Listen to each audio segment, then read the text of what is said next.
Greetings, my fellow fans of wonderful music, and welcome to today's video, or this week's video. It seems to be a weekly thing I'm doing at this point in time. Yeah, you're very welcome here.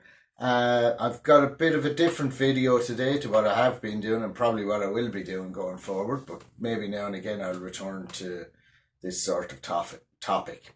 So today's topic is music on vinyl, and I want to talk about this resource for records. I want to show some of the records that I got from them, why I would buy from them, and what I think about them, etc., etc. So without further ado, I'll kick off, okay? So one thing that I do, I love, with me, there's two things with this music. I love actually listening to the music. I think it's fantastic.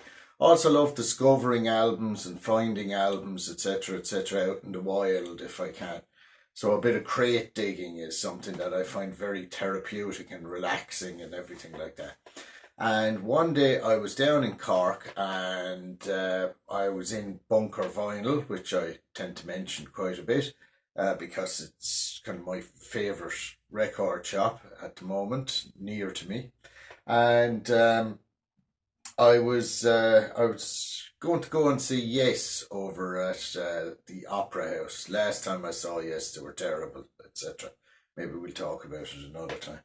But yeah, I was going to see them at Cork Opera House, and I went in. I was digging in the vinyl, looked at all the second-hand stuff, went over to the new stuff, and there I discovered on music on vinyl, because I've kept the kind of outer covers that you get with these albums as well. Usually they have a sticker up on them that shows music on vinyl on them.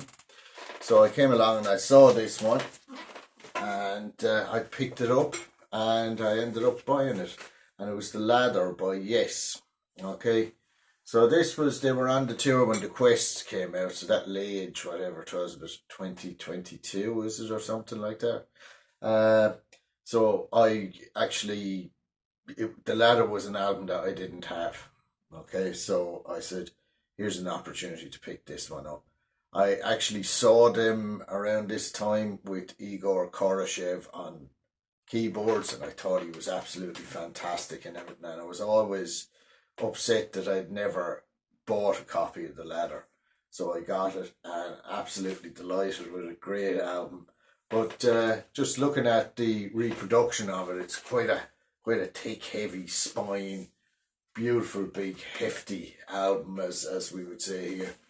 Beautifully reproduced inners with all the bits and pieces inside in it. We also have a wonderful, let me get it out. We also have our wonderful inner here, which replicates the cover.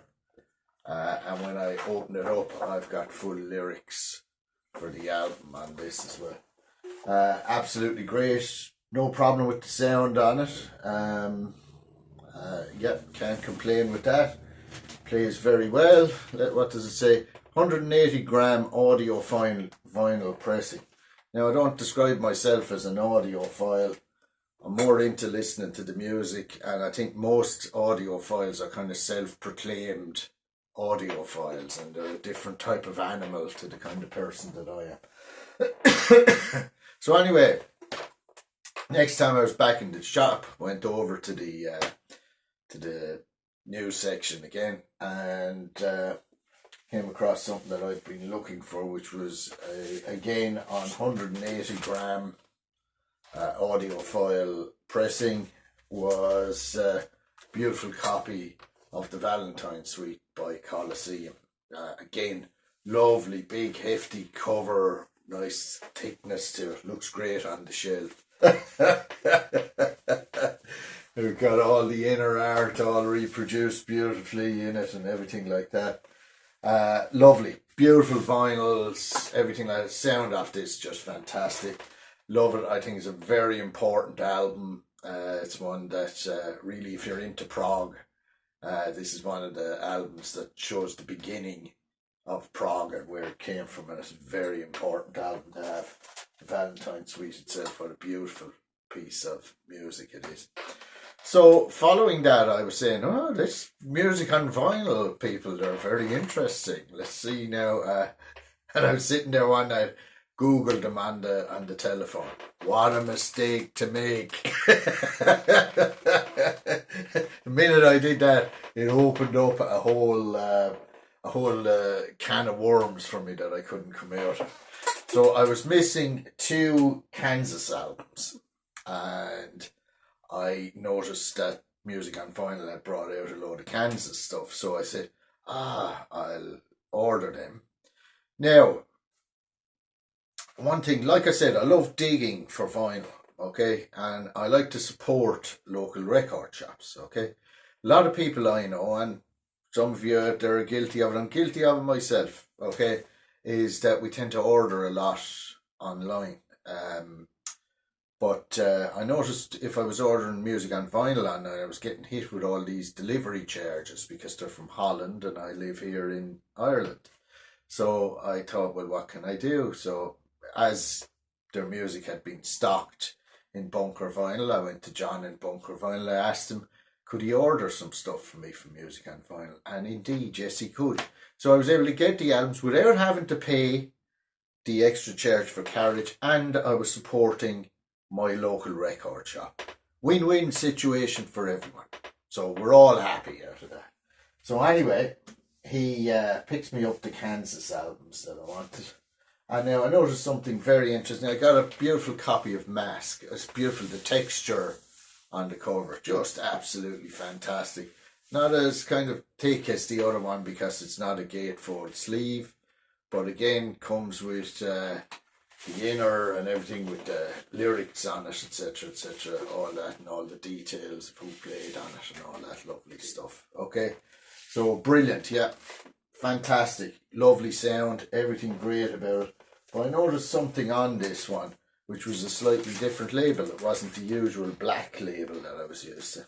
And the label says 50th anniversary edition of 1,000 individually numbered copies. My one is number 698. It's there on the back of the album. Okay, numbers right there. And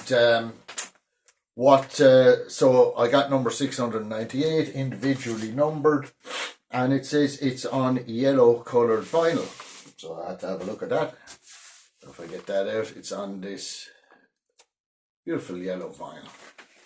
So I'm not really a big kind of coloured vinyl guy, but if I get one, I like it. it's just nice now and again. You know, I don't have a lot of coloured vinyl, but what I do have, I appreciate. And I also got a copy on the ordinary black audiophile 180 gram pressing of Leftoverture, which is, as you all know, is a fantastic album. Again, it's not a gatefold, so single album comes with all the inner with wonderful photographs of the chaps there and the lyrics on the other side of it. Fantastic, you know. So these are albums, you see, that I was finding it tough to find in the wild. So like I'm going around, I'm digging in crates. Sometimes I'm looking online for these things, and if I can't find them, and next thing all of a sudden they come up on Music on Vinyl, I'm going to go, yeah, I'll have that. But anyway, I had to get back on track. As I was ordering those Kansas albums, I had a look, and an album that I had on CD, but I really, really wanted to get on vinyl was Return to Forever. So that was also there. So that was on the black classic album audiophile pressing again. So Return to Forever, Romantic Warrior. Absolutely amazing. Everyone should have a copy of this in their collection. It's got the inner with just a poem. Of course, like, seems to be part of the Return to Forever thing, that you can get a poem with the album that explains everything. And just all the details about who played for it. And it's got the logo in a kind of a sketched outline from the back on the inner as well. But lovely album, beautiful album. Absolutely great to have a copy of this in absolutely mint condition. It's fantastic. So anyway, that was that. So then I went back on the website again. I must be mad. And I saw that they had Gordon Haskell's solo album. It is and it isn't. Okay, so Gordon Haskell, for anyone that doesn't know, he became part of King Crimson, joined them like in the Wake of Poseidon sessions, and is the lead vocalist on some of the tracks on that. Greg Lake is on some of them because the band was falling apart and reforming, and he was the lead vocalist on Lizard. I think he's got an amazing voice on the work that he did with King Crimson. So I was really interested in seeing what he was like here. Now the prices of all these albums kind of differ slightly, but they're not very expensive actually. Like, you know, a normal one is probably about between 20 and 30 euro for your standard album or whatever. Usually you're nearer to the 20 mark, okay? But this Gordon Haskell one was very cheap. I think it was about 10 or 12 euro.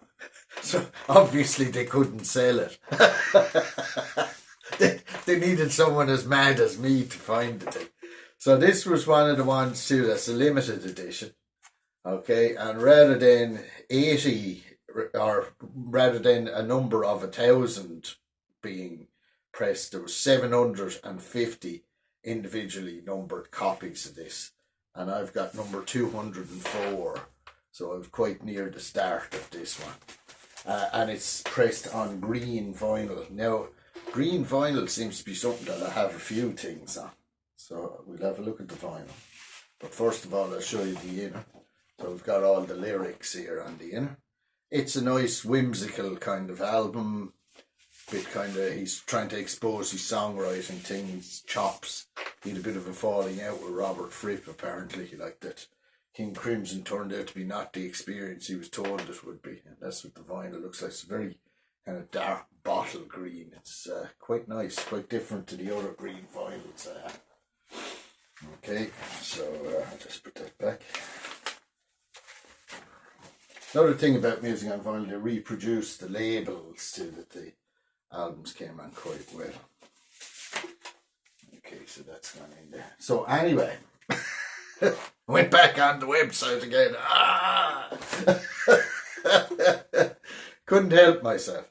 And one thing that happened to me, like I used to be a YouTuber prior to this. I used to have a YouTube channel. I used to talk about prog again, believe it or not. And one band that people used to talk to me about that I didn't actually know existed was Froop, band from Northern Ireland. And I was quite disgusted with myself that I didn't know much about them. And next thing, lo and behold, here's Music on Vinyl releasing Froop albums. So I got Future Legends. I ordered that straight away when it was coming out. Beautiful, beautiful. This is another one of these limited edition numbered releases. This is 750 again, were released in this one. Individually numbered copies on red and white marbled vinyl. I've got number 485 of Froop's Future Legend. Absolutely amazing cover. All done with dots. It's a kind of impressionist style cover. On the inside, nice photo of the band, lyrics, etc., all there. So there's no need for an inner with this thing. And I'll show you the vinyl. It's a red marble finish. So I don't know if you can see that the marbling is quite subtle on it. But it is there. Beautiful, beautiful album. Lovely to watch going around. God, we're sad, aren't we? Maybe I am. Okay. So yeah, so I got that and I thought, well, that's fantastic. And then I noticed that they brought out another album by them, which is The Prince of Heaven's Eyes. So I thought I'd order that again. Beautiful cover. Which reminds me of a lot of stuff that would have been in kind of children's things when I was a kid. Very kind of Irish. Beautiful photograph there. Beautiful loch there in Ireland somewhere. Again, this is one of the numbered releases again. So this one is limited edition of 750 individually numbered copies on translucent red coloured vinyl. I've got number 255 of the Prince of Heaven's Eyes. So we'll have a look at the vinyl. Oh yeah, beautiful. Absolutely beautiful. Translucent red. Absolutely lovely. Okay. Lovely stuff.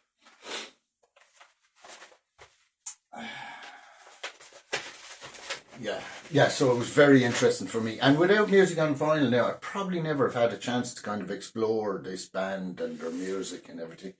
And from quite close to me, and one of them unfortunately passed away just as I was buying these albums. And I thought, well, I hope some sort of royalty goes towards the chap's family, etc. as I bought the thing. So the next one then I saw was coming out, and it's a friend of mine was living in Dublin, and I said, I'm looking for blah blah blah. I'm going to order it on music on vinyl. He said, yeah. He said they'll have it in the record shop near me. And he arrived at my doorstep with it. So unfortunately, I had to leave John down with the purchasing of this one. But this is another one of the kind of collector's item ones. It's Contarca Santeria by Magma, which was apparently their first album in 20 years when they brought it out, that they'd actually record it, okay? Now, the special thing about this, it isn't on coloured vinyl, it's not a numbered reissue or whatever. It came out as a double LP. It was initially recorded as a single album, came out as a double on 45 RPM. So what does it say about it? Let's just read the label. So 2LP remastered and cut at 45 RPM, 180 gram audiophile vinyl. Okay, so I've got one other 45 RPM album which was done back in the day by the Enid, who apparently learnt from somebody in Japan that like 45 was a good, to cut the album and play it at 45 made the sound good or something like that. And they did it with one of their albums, and I have that, but that was a kind of one-off mad thing that was done at the time. Okay, so what we've got on this is we've got 3 tracks on this. So we've got the cover art there at the back with the track listing, the players, etc. in all their usual Kabayan language and everything like that. I've got all the lyrics in Kabayan and everything in there. Now the thing about this album is there's 3 tracks on it. You've got KA1, which is 11 minutes 13, fits onto one side. KA2, which is 15 minutes and 53, fits onto the second side. And then you've got KA3 Part 1, which is 10:35, and KA3 Part 2, which is 11:19. Now that would have been 22 minutes or something like this, and it would have fitted on the side of an album. So I've got to get up and change it over in the middle. Not a big fan of having to do that, I'm afraid. Not a big fan. The sound of it is fantastic. Don't know whether the 45 RPM improves it or not. Not a thing that I'd be into. I know people that buy lots of things on these 45 RPM. It kind of messes with the experience as far as I'm concerned. I'm an old school vinyl type of guy. But yeah, great album. Really enjoy it thoroughly. So then I'm down to the last few, you'll probably be glad to know. So what happened was I was in Manchester one day and I went into a record shop. Can't think of the name of the shop, but they can commission their own records. And I picked up a copy of, where is it? Bear with me now.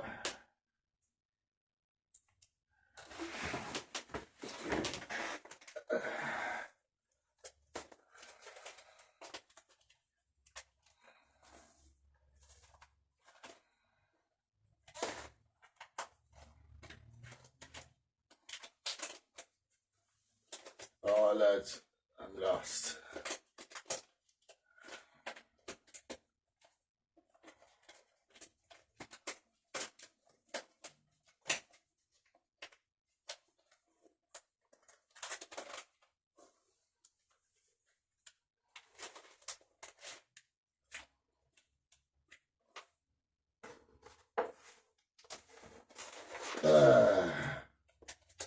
ages and ages spent looking at records. You're very patient to put up with me.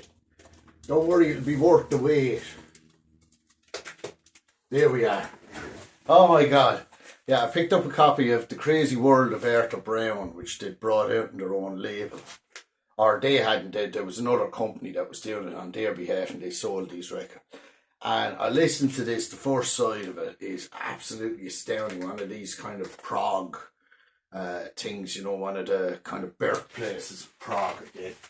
So I was quite impressed with that and I thought, oh my God, you know, this is amazing. And what I was impressed was Vincent Crane had done an awful lot of arranging and stuff of all the music on it. Like, it was fabulous and composition. So I had to get a copy of Atomic Rooster's Death Walks Behind You.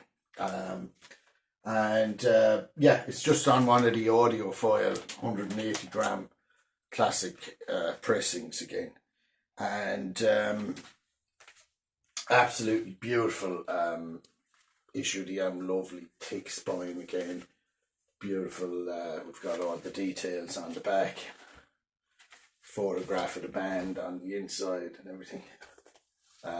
Fantastic. So yeah, so I had to get a copy of this after hearing the Arthur Brown and stuff. And I thought, oh my God, this man is so musically intelligent. What a waste, you know.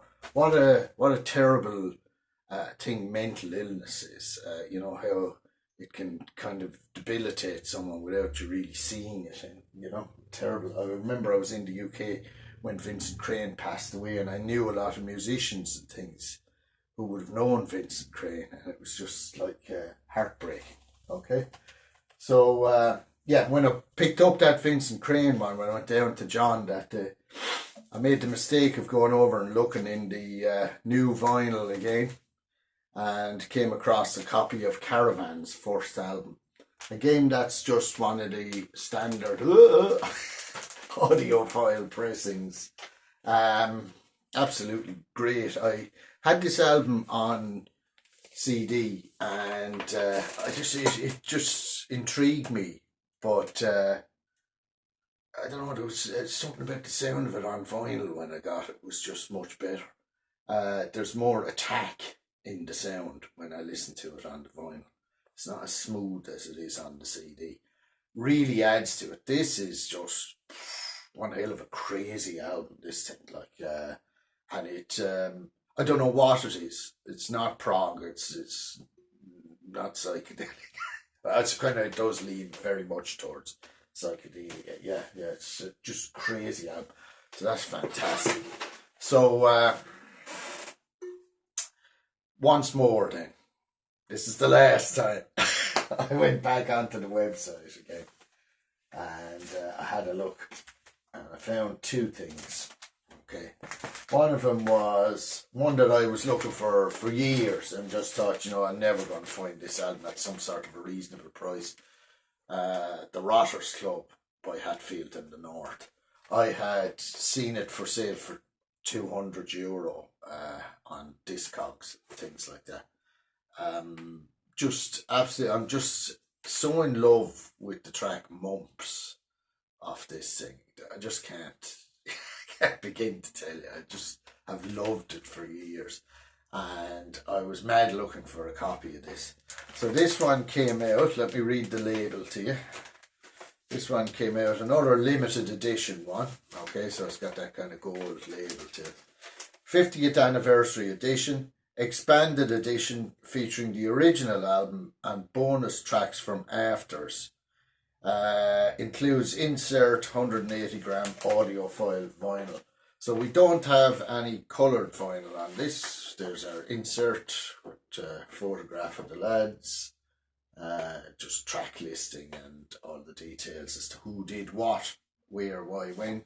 But they expanded it out into a double album.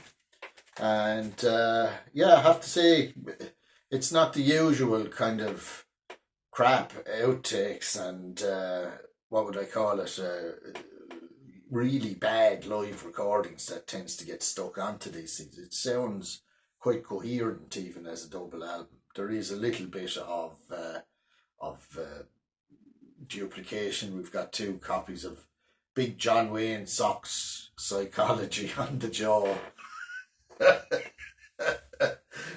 So yeah. So it's quite a good album, lovely album, well worth getting. Okay, and to get it in that format, and that again, I mean that's the limited edition again in the double album. So yeah, very good. It doesn't say how many they are, and it's not numbered or anything like that. So I'm down to the last one. My God, I can hear the sighs of relief now over the thing. And it's another one that I was looking for years and thought I would never find. And it's Griffin, Red Queen to Griffin 3. Okay, so I had an awful lot of trouble trying to find a copy of this. And a lot of people had mentioned Griffin to me. And I remember like going back years even when I lived in the UK, people talking about Griffin. So this is a limited edition of 750 individually individually numbered copies on translucent blue coloured vinyl. So what number have I gotten this? I have number 520 of 750. It's a bit higher in the numbers with this one. So again, beautiful reproduction of the cover, all the details, everything you need there on it. And then the album itself is on this beautiful translucent blue vinyl. Okay, so yeah, beautiful product, great package. So that's my kind of journey with music on vinyl, an ongoing journey I would say, far from being over. What do I think of music on vinyl? I think they're absolutely great. Never had a problem with any of these albums, the pressings, the quality of anything. They all sound great, no problem. If I've got something that I need, I'm looking for a copy of it for years and years. I've been trying all over the place. The only copies I can find are for crazy money and then I see it on music on vinyl. I'm going to jump and I'm going to buy it because the prices are quite reasonable for the quality that you get. Okay. So would I recommend them? Yes, I would, and definitely check them out. But also think about the delivery channels that I talked about. Talk to your local record store. Can they get them in? And if they can, try and do the arrangement that way so that everybody profits out of it. That's the way to do these things. I think we all need to look after each other. We need to look after those record stores things too, because times are not, I mean, I know there's a big run on vinyl, but an awful lot of it is online sales, and always your retailer needs a little bit of a handout now and again. I'm not saying go in and throw money at them. Say find a way where everybody benefits mutually. Okay, so I love you and leave you with that. I hope that you'll all subscribe, like the video, and join me on my journey through music and records. Okay, all the best. Bye.